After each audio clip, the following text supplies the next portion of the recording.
Hey, welcome back to another week. It's Mayoral Mondays here on the Curlin Community Connection.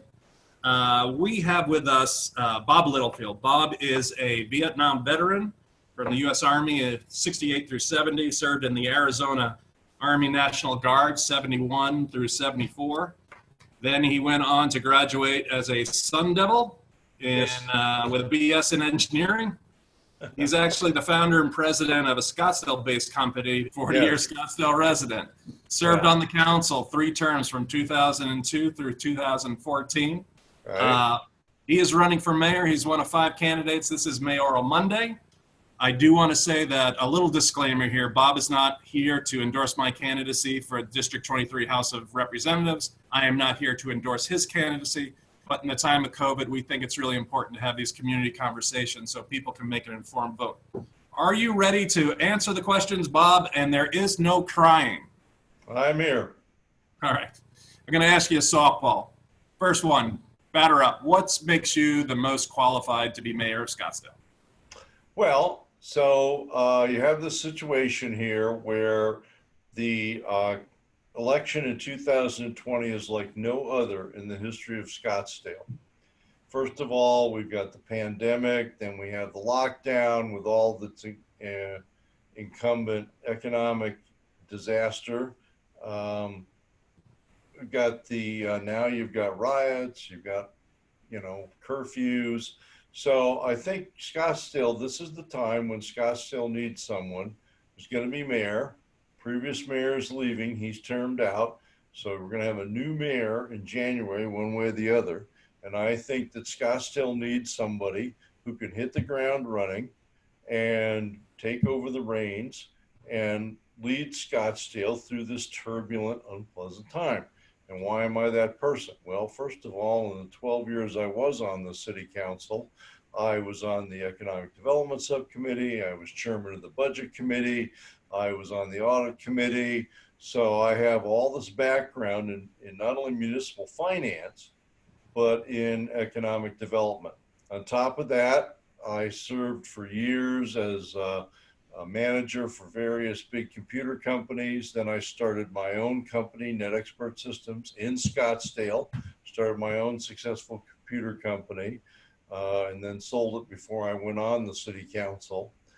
And frankly, my military experience. I'm a 2-tour Vietnam combat veteran, and I think that would serve me well. People know that I'm used to dealing with adversity, and I have some leadership skills from my military time. So I think all that put together means that I'm the mayoral candidate who's most qualified to hit the ground running in January and deal with, this is an unprecedented time in Scottsdale. Yeah, we've had economic downturns before, but now we've got an economic downturn that we don't know when it's going to end.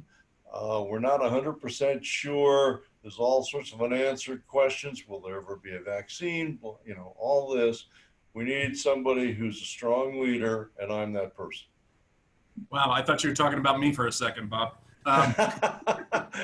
Oh, that was good. Good work, Eric. Hey, no, actually, I wasn't a veteran. I want to thank you for your service. That is something that we should always do whenever we find that out. And I want to say I'm talking to Bob Littlefield, mayoral candidate for Scottsdale. If you have any questions, please type them into the bar there under our Facebook feed. Andy Gomez will try to get them into the Zoom, and by the magic of the internet, we'll hopefully get them answered for you. If you want to get some more information about Bob, his website is boblittlefield.com. It's just his name, smush it together and put a .com on the end. And you can read all about the different commissions he served on. It's a long list, I must say. So Bob, you kind of went into why you are the guy, the person to lead. And you did mention a bunch of issues. What do you see as the most important issue facing us?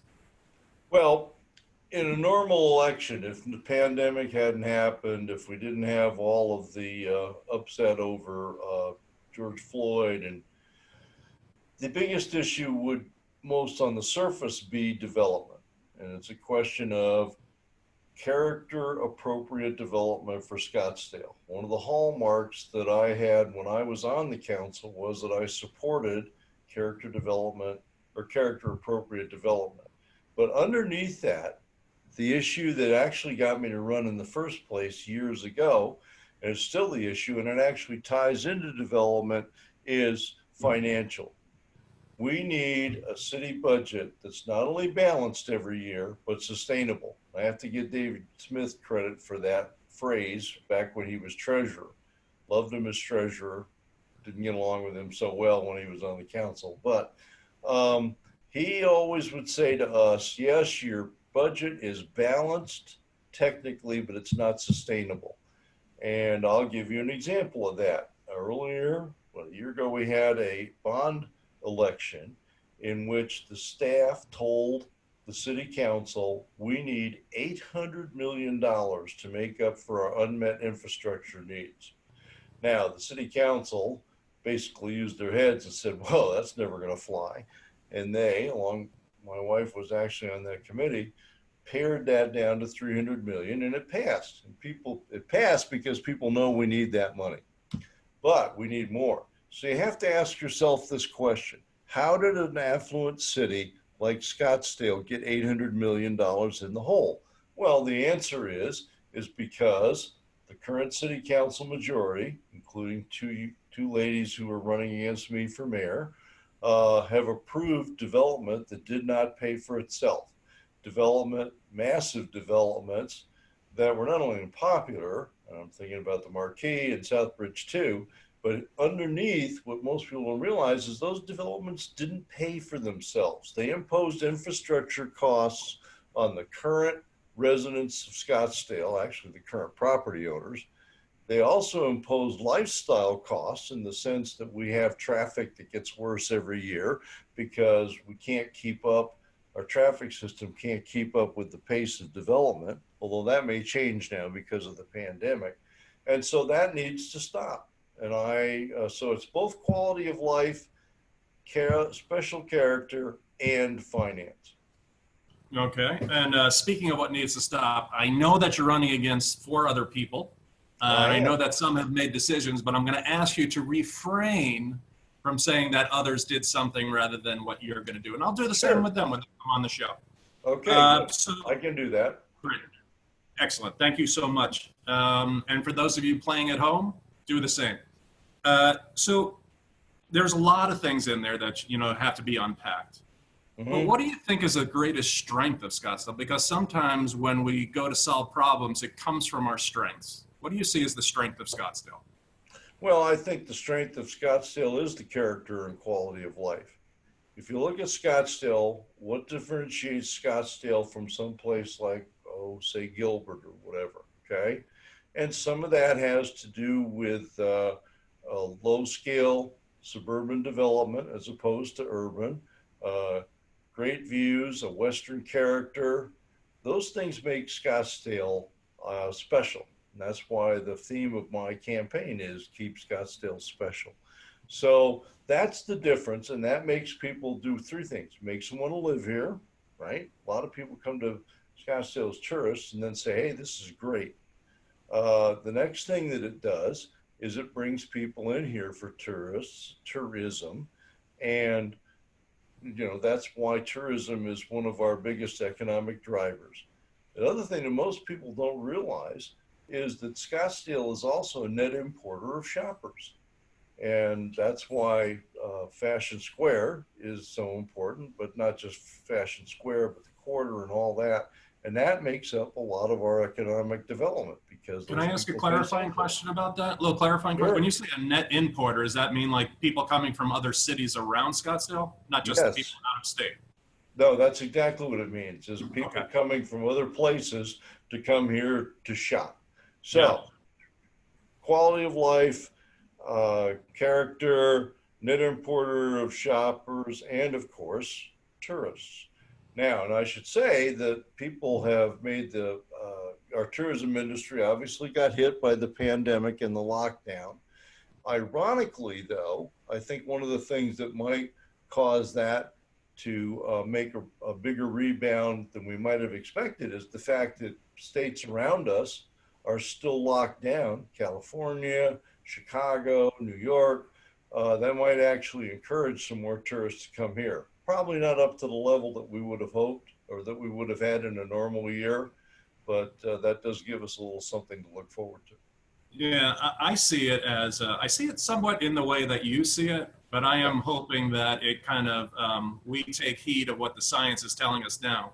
And I'm a little bit concerned because we keep on reaching new heights with the number of people coming down with COVID and the number of hospitalizations. I think Yeah. there's going to be a pent up need for people to travel. There's going to be much less travel overseas and outside the country. They're going to be looking for places inside the United States. And I do think there's an opportunity for Scottsdale and Arizona to capture a lot of those domestic dollars. You are absolutely correct. And one of the good things is that our tourism people experience Scottsdale actually have that same perception, and they're beginning to uh, change their marketing to take advantage of that idea.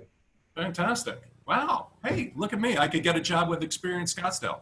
Or I could just experience Scottsdale if somebody would give me a gift card. Well, you probably make more there than you would in the legislature. So You will definitely be right about that, sir.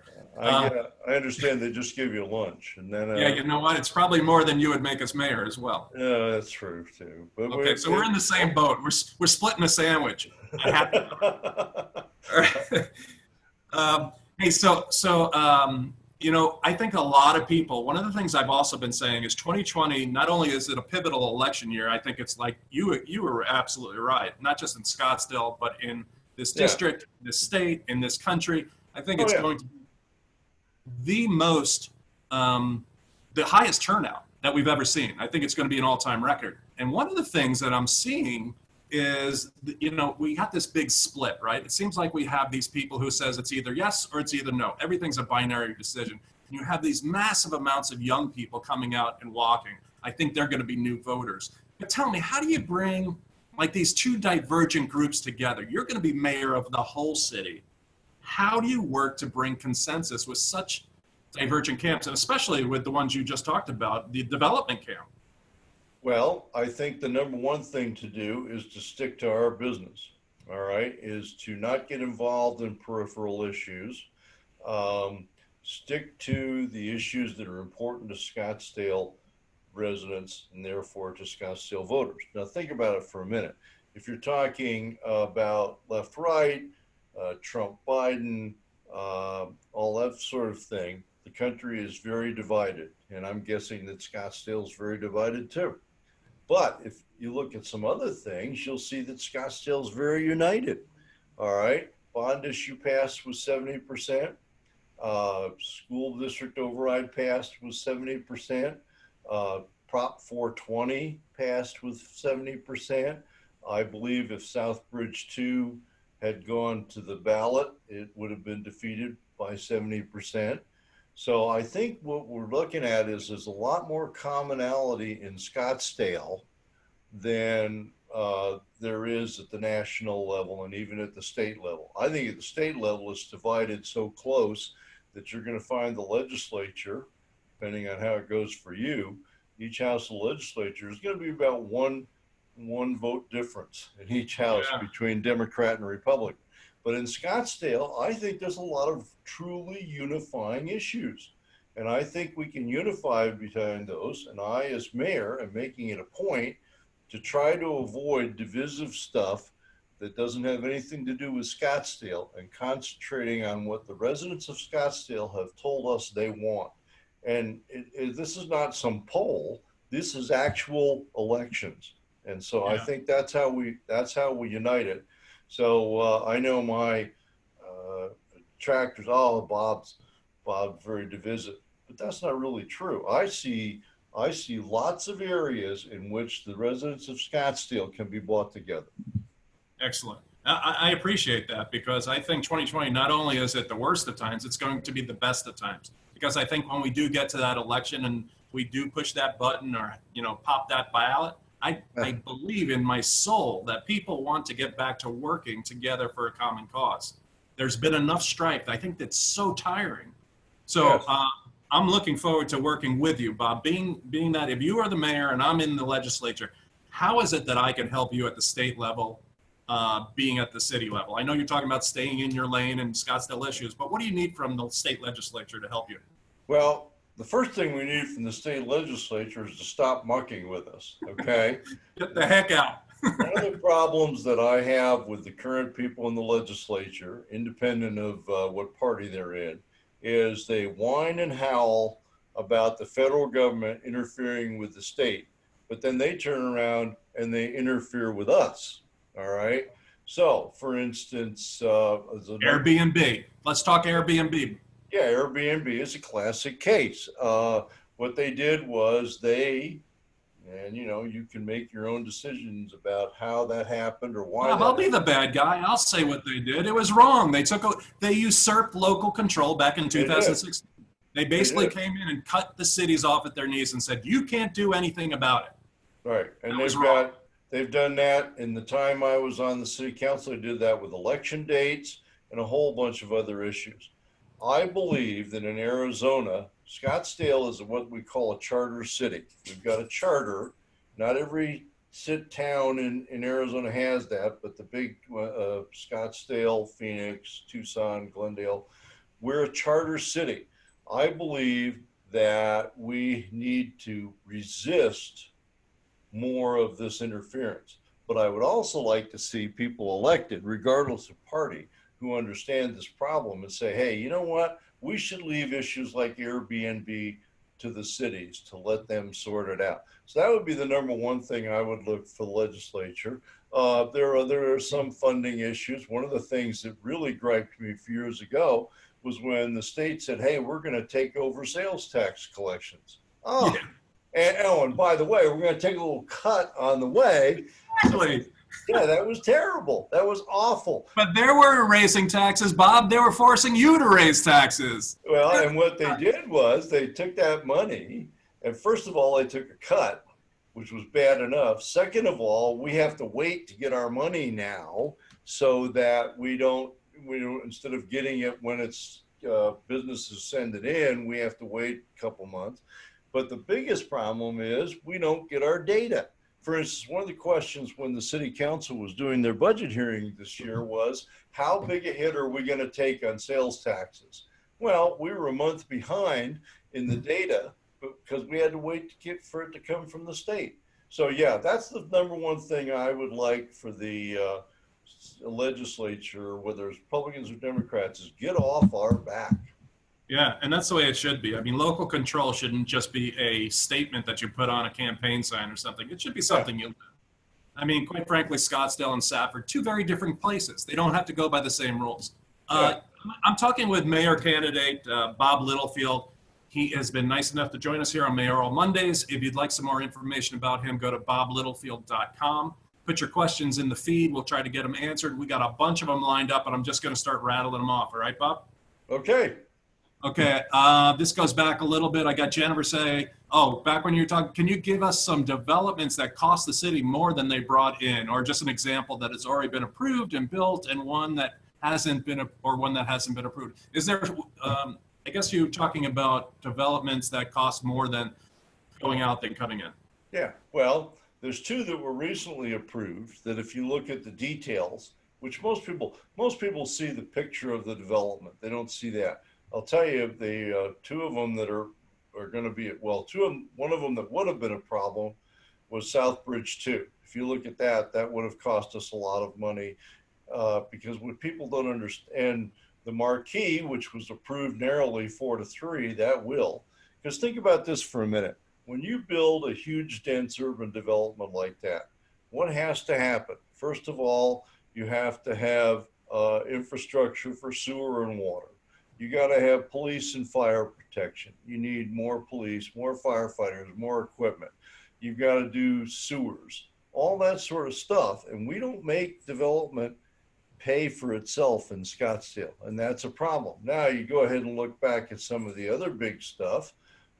We have allowed, if all those big developments down in downtown and South Scottsdale, right there. And I will tell you how you can tell this is true without a study and without hiring a consultant. Two ways. Number one is the $800 million in unfunded infrastructure improvements and not just improvements, maintenance. I misspoke.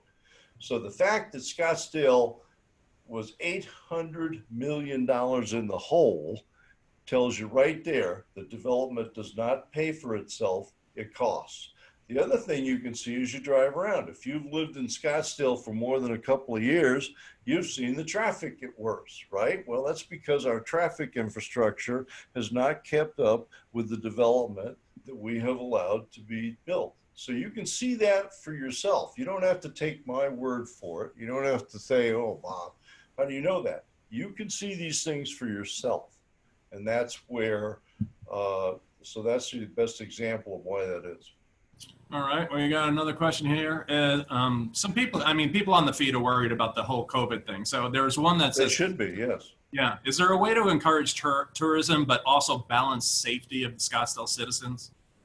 Well, there is. And that's exactly why we pay Experience Scottsdale every year, is to come up with these kind of ideas.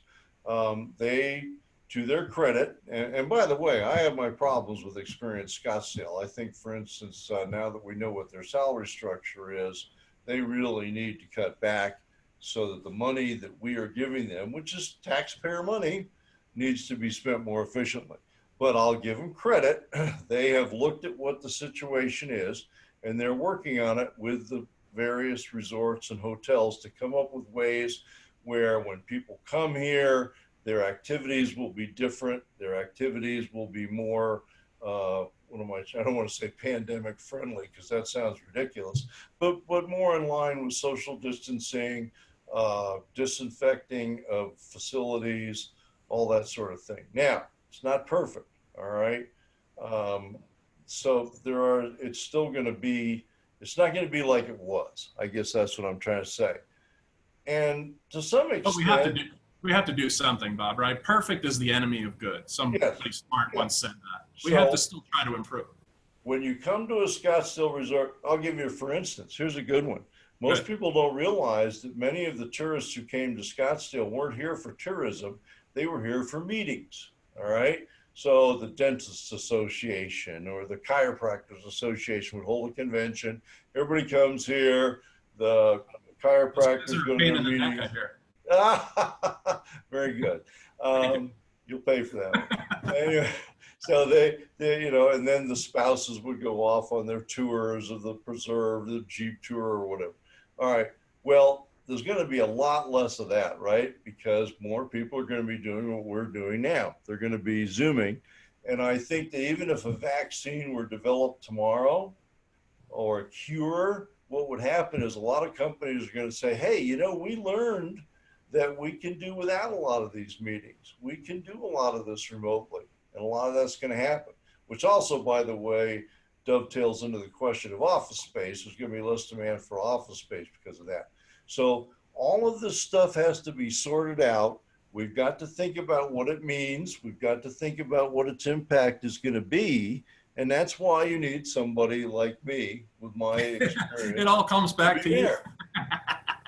This is a campaign, Eric. This is Bob Littlefield campaigning right here on the Curlin Community Connection. That's the way it should be. Excuse me, Eric. I'm sorry. No. That's the way it should be. You toot your own horn. Toot. I'm guessing you'll be telling people why they should vote for you. But in any event, yes. And so I guess the bottom line of this is this: we don't know exactly how it's going to turn out. So whoever we elect to mayor and council has got to be flexible. They got to be bold, and I would say that we're going to turn lemons into lemonade. In fact, I wrote a column about this. This is our opportunity to turn some of these economic lemons into lemonades. If we get ahead of the curve, if we see how things are going, I think Scottsdale will be in a position to recover better, certainly better than cities like LA or Chicago.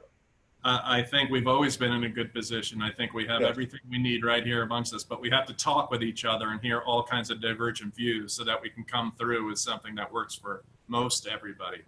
Yeah. For me, I'm thinking come out with a mask that says welcome to Scottsdale or something, or, something that they can bring back with them as a souvenir. Sounds like the Guy Phillips campaign thing. He did that. Yeah. Put a mask on. I got a question here. Good. So you're talking about things, and Bryn asked, okay, you were on the council for 12 years. What's something, let's see where you are. What's something you might regret or something that you wish you hadn't maybe done differently when you were there those 12 years?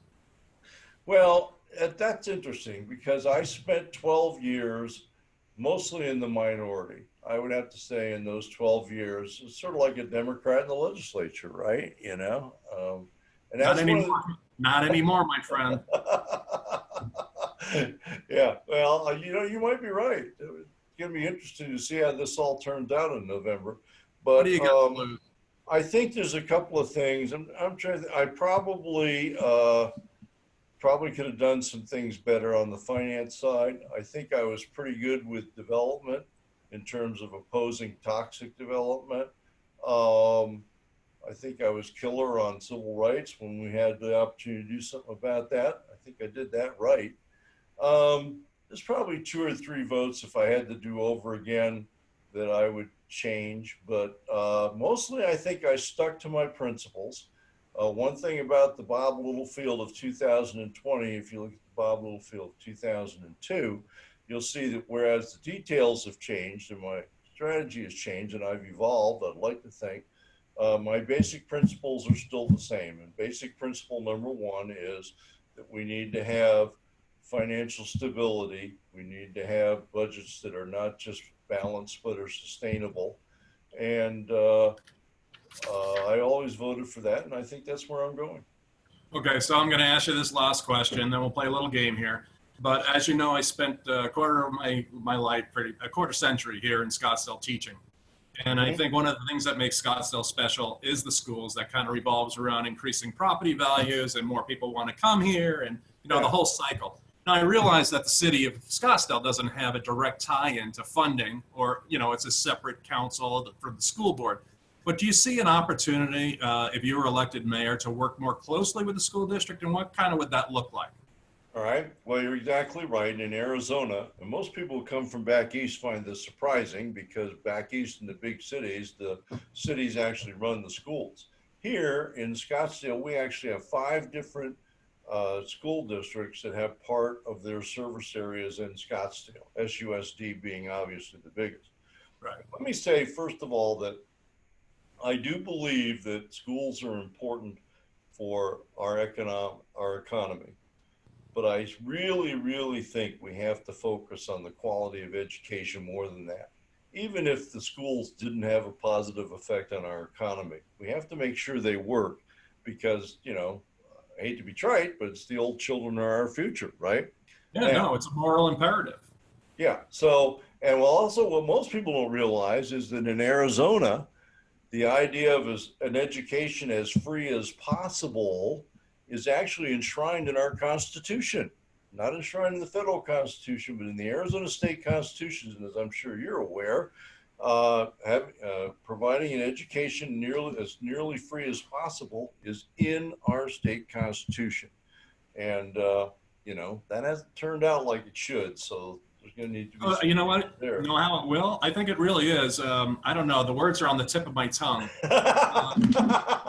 I think it's time for a teacher. Oh, okay. Okay. Hey, you gotta love me for giving you that softball intro. But Okay. seriously, getting back to it, what can the city do? Back in the day, in 2002, when I was elected, we used to have a Scottsdale School Board / City Council Liaison Committee, and we got together and we would work out issues between this. And so there was like two school board members and two city councilmen, and we would be on this and we would meet regularly. Well, that got disbanded. If I get in as mayor, I will bring that back.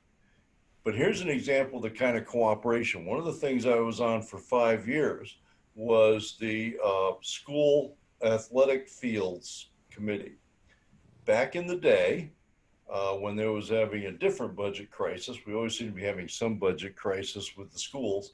The schools did not have enough money to maintain the athletic fields. And as you know, kids I in remember that. Scottsdale, yeah, with the kids in Scottsdale when they're playing Little League or soccer or, Pop Warner football, about half the fields they're using belong to the city and the other half are school district fields. So what we did was we at the city took over maintaining those school district fields. So we would go out and mow the lawns, we would go out, not me personally, but our parks people would come out and, although I was coaching soccer then, now that I think about it, I chased a lot of gophers out of the Cochise school field.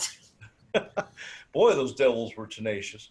But anyway, so the city took over maintaining those fields. So we watered it, we fertilized it, we chased out the gophers with minimal success. We did the mowing, we took care of the fields. So the city took over that particular function. So that's an example where we helped them, where they didn't have the money to do that for a while, and we were able to do that. And so that's the kind of thing that I think we can do that, doesn't require us to force the school district into doing things our way. I would point out one other thing. You're right, the legislature is important. The school board at Scottsdale has 5 members. 3 of those members are up for re-election in November. Yes. So if that's a majority of the school board. So if you're not happy with how things are going in SUSD, here's your opportunity to get involved and make sure that you get 3 good candidates in. And I notice there's already 2 slates forming. And so that's your opportunity. If you're concerned about the direction of SUSD, this is your chance. And I appreciate your responses there, because we will have the candidates on this forum so that people can get that information. Yeah. I do want to say, as my campaign manager has been typing some things, I want to say to the audience, not so much you, Bob. First of all, thank you for coming on. You know what? I appreciate that. This forum is not as a gotcha. It's something just to ask some questions and drop a little knowledge on people. You got questions for Bob Littlefield that you're not happy that I haven't asked him or I haven't cornered him? Go ask him. He's got a website. It's boblittlefield.com. If he doesn't want to answer him, you don't vote for him, you do. But this is a service. What I do say to you, Bob, is if I'm in the legislature, you're in the mayor's seat, I hope we meet more than once and we talk about how we can work together to make it better for the citizens that we represent. All right. Well, that works for me. I don't get to decide who. Well, hopefully I'll be mayor. I don't get to decide who's with, and so I will make every effort to work with whoever gets elected. And if it's Excellent. you and I will work together to make Scottsdale a better place, both for the schools and for the city. Yeah, no, I've got some really big ideas. I think we can have some great fun and make a big difference. Remember, 2020 is the start of it all. We're going to leave a better place for our little ones that come after us. Okay, are you ready to play a game, Mr. Littlefield? Oh, I am. Okay, I call this Let's Play the Field. And these are all things that have either field or fields in the answer, okay? Okay. All right, so for instance, the first one, let's see how well you do. This is a famous movie about baseball set in Iowa. Field of Dreams. Okay, put one up on the board. Very nice. How about this song by the Beatles, and it's also a place in New York City? Strawberry Fields. Excellent. Very nice. Okay, I am actually on a diet, but I would love one of these chocolate chip cookies from this person. Yeah, Mrs. Fields. You are hot. You sure you don't want to slow down here a second? Get a fan on the man. All right. I haven't seen those cookies in a long time. Oh, yeah, I know, right? Remember Famous Amos? Yeah. Okay. Whatever happened to him? Anyway. You are actually a baseball coach, and if you send somebody out to shag flies, where would they go? Oh, well, left field. Or the outfield. The outfield. Very good. Well, left field would work, too. We'd accept it. All right, let's here's one that I think you might know. An old-time comedian who used to go, yeah, my little chickadee. Yeah, his name was Fields, too. Yeah, W.C. Fields. Very nice. Okay, I don't know where you're from originally, but the Chicago Bears play at this place. Oh, Soldier Field. Nice. These two are going to be a little bit tougher. Uh-oh. I want you to really put on your thinking cap, so you might have to take off the headphones. Okay. An outdoor magazine. An outdoor magazine. Yeah, we don't have too many magazines anymore. No, I haven't seen a real magazine in years. I don't know. Outdoor Living? Field and Stream. Oh, my God. Yeah. Okay. I don't hunt or fish, so. Oh, really? I love to fish. Okay, I don't hunt. Here's the last one. This is my favorite place for Scottsdale pancakes. For Scottsdale, what? Pancakes in Scottsdale. This is like, these pancakes are like crack. Not that I know what crack is, but I mean, you just can't get off of them. They come free with your meal. Oh, I'm sorry, I don't know that one. On Shea Boulevard, they actually have 3 locations. The Shea Boulevard one by the theater. I'm not a big pancake person, sorry. I don't know which one you mean. You and I were really vibing there for a second. It's actually called Butterfields. Ah, okay. It's a great place for pancakes. Looks like you just lost Andy's vote on the Butterfield mess up. Uh-oh. You lost the pancake vote. Oh, dear. Sorry. Oh, dear. How about the... That's all right. There goes the shutout. How about, is there a waffle vote? Can I... I think you might be able to get a crepe. Crepe vote? So let me tell everybody, we're doing this community service. We're going to be here every day during the week at 5 o'clock. We actually have city council candidates coming up. Tomorrow's Betty Janik. Wednesday is Tom Durham. And then on Friday is John Little.